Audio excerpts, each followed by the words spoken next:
কালি বৰষুণৰ মাজত ভিজি মানুহখিনিক দেখি মানুহখনৰ কান্দোন দেখি নোটিছ হোৱাৰ পিছৰ পৰা টোপনি নাই।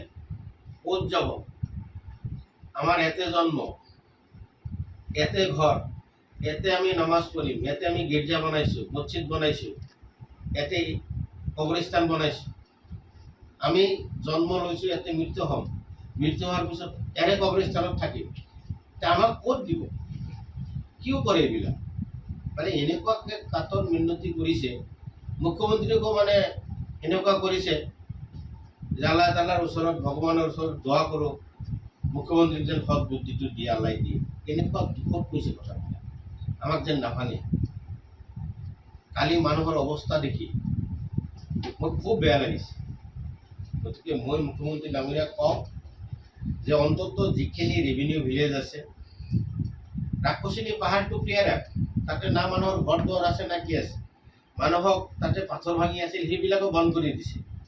এতিয়াও পাথৰ ভাঙিব নাযায়, আপোনালোকে চবে জানে। এতিয়াও হাত দিয়া নাই বিয়াৰাপৰ মাটিখিনি বা সেই পাহাৰটো। গতিকে যিখিনি আছে ৰেভিনিউ আছে, মানুহ আতংকিত হৈছে। আপুনি ঠিকেই কৈছে, মানে এই মানুহখিনিক কালি বুজনি দিছোঁ, অলপ আশ্বাস পাইছে যে মুখ্যমন্ত্ৰীক মই 4জন বিধায়কৰ কথা কৈছোঁ, কিন্তু 4জন বিধায়ক 3জন যাব কিজানি, এজনতো নাযাব। এজন আমাৰ লগত নাই নহয় বোলে। তেওঁক সন্দেহ কৰি আছে বাৰু। তেওঁক সন্দেহ কৰি নকৰিল হয়। তেওঁ এতিয়াও কংগ্ৰেছ দলত থকাৰ পিছত কংগ্ৰেছ দলে বোলে আইন আনিলে, ইলেকশ্যন কৰিব, যে ফৰেষ্টত থাকিব নেদে, বিয়াৰাপত থাকিব নেদে। আপোনালোকে চাওক, যদি আইন আনিলে 2006 চনত কাৰ চৰকাৰ আছিল? কংগ্ৰেছ দলৰ চৰকাৰ আছে। 2006 চনত কি আইন আনিলে? যে ফৰেষ্টৰ মাজত থকা, যে ফৰেষ্টৰ লগত সহবাস কৰে, তেওঁলোকক আমি ফৰেষ্টত ৰাখিম, এলটমেণ্ট দিম। তেওঁ উল্টাকে বুজাই আছে। এইকাৰণে সন্দেহ হৈ গৈছে মানুহৰ যে এওঁৰে কিবা উচতনি আছে নেকি, এওঁকে মুখ্যমন্ত্ৰীক মিছলিড কৰালে নেকি। যিহেতু তেওঁ অপেন কৈ আছে শাসক দলৰ লগত থাকিব লাগে, তেওঁ শাসক দলত যাব, অহা 26 চনত তেওঁক বিধায়ক বনাব লাগে, এইবিলাক মানুহক কৈ আছে। মানুহে কৰিব। এতিয়া মানুহে উল্টা তেওঁকে সন্দেহ কৰি আছে যে তেওঁৰে এইবিলাক ৰাজনীতি, যে মুখ্যমন্ত্ৰীক মিছগাইড কৰিলে নেকি। যদি তেওঁ আমাৰ লগত যায়, আমি যেতিয়া যাম, 3জন বিধায়ক যাম, যদি আমাৰ লগত যায়, দুধ কা দুধ পানী কা পানী হৈ যাব। আমাৰ লগত গ'লে তেতিয়া আমাৰ যিটো সন্দেহ, পাব্লিকৰ যিটো সন্দেহটো নোহোৱা হ'ব। আৰু তেওঁ যদি নাযায় আমাৰ লগত, তেওঁ যদি কয় মই এক্সট্ৰাকে যাম, তেতিয়াতো সন্দেহ হৈ যাব চবৰ যে মানুহখিনিক লৈ ৰাজনীতি কৰি আছে, নিশ্চয় সন্দেহ হৈ যাব। নহ'লে ইমান বছৰে থাকিলে, মুখ্যমন্ত্ৰীয়ে ক'লে, এটা সৎ ৰাস্তা ওলাই ল'লে মুখ্যমন্ত্ৰীয়ে, তেওঁ পজিটিভ চিন্তাধাৰা কৰিলে, তেওঁ ফটকে কোনে ক'লে বা বুজি নাপালে। বিভিন্নজনে সন্দেহ কৰি আছে। গতিকে আমি মুখ্যমন্ত্ৰীকো জনাম যে আপুনি এইটো এক্সেল পিকচাৰ ডাটাটো লওক, কি হৈ আছে, অফিচৰ পৰা লওক, ডিচিৰ পৰা লওক, ডিএফঅ'ৰ পৰা লওক, ৰেভিনিউৰ পৰা লওক, চাৰ্কেল অফিচৰ পৰা লওক, শিক্ষা ডিপাৰ্টমেণ্টৰ পৰা লওক, চবৰ পৰা লওক, অফিচিয়েলি লওক, লৈ পেলাই তেওঁ এটা সিদ্ধান্ত লওক। কিন্তু মই এটাই অনুৰোধ কৰিম মুখ্যমন্ত্ৰী ডাঙৰীয়াক, যে ৰাজনৈতিক মেৰপাকত যেন নপৰে। আৰু তেওঁ যদি ভাবিছে, তেওঁক যদি কোনোবা বুদ্ধি দিছে যে এইখিনি মানুহক অত্যাচাৰ কৰিলে আমাৰ ৰাজনৈতিক বেনিফিট হ'ব, লাভালাভ হ'ব, কেতিয়াও নহয়, উল্টা ক্ষতিহে হ'ব। য'ত হাতী থাকে, হাইকোৰ্টৰ অৰ্ডাৰত হাতীলৈ কেন্দ্ৰ কৰি এইটো অৰ্ডাৰ কৰিছিলে।